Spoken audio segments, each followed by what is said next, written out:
एक राजा के साम्राज्य पर दूसरे देश के राजा ने अटैक कर दिया। दूसरे देश का राजा पहले देश की राजा से 10 गुना ज़्यादा ताकतवर था।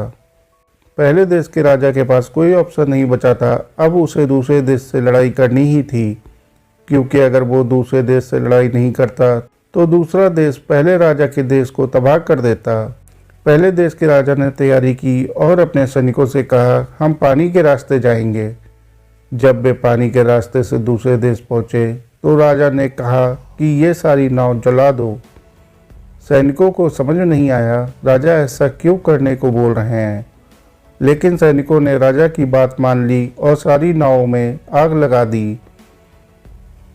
उनके पास अब वापस अपने देश जाने का कोई रास्ता नहीं बचा। तब राजा ने बताया कि अब हमारे पास वापस जाने का कोई रास्ता नहीं बचा, अब हम दूसरे देश से जी जान लगा कर लड़ेंगे। पहले देश की सेना ने बहुत हिम्मत से लड़ाई की और दूसरे देश की विशाल सेना को हरा दिया। कहानी की सीख, जब भी हम जीवन में मुसीबत आए, आपको पीछे मुड़कर नहीं जाना है, उन सभी रास्तों को जला देना है जो आपको पीछे लेकर जाएं। आपको बस आगे जाकर अपनी मेहनत से आगे बढ़कर दिखाना है।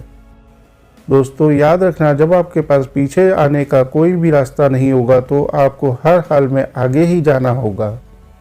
अगर वो पहले देश का राजा नाव नहीं जलाता तो डर की वजह से वो वापस भी आ सकता था। उसी तरह आप भी अपने जीवन की शुरुआत कीजिए और पीछे आने के सारे रास्तों को जला दीजिए, तभी आप अपने सपनों को सच कर पाएंगे, क्योंकि आगे बढ़ने में ही सफलता है, पीछे आने में नहीं।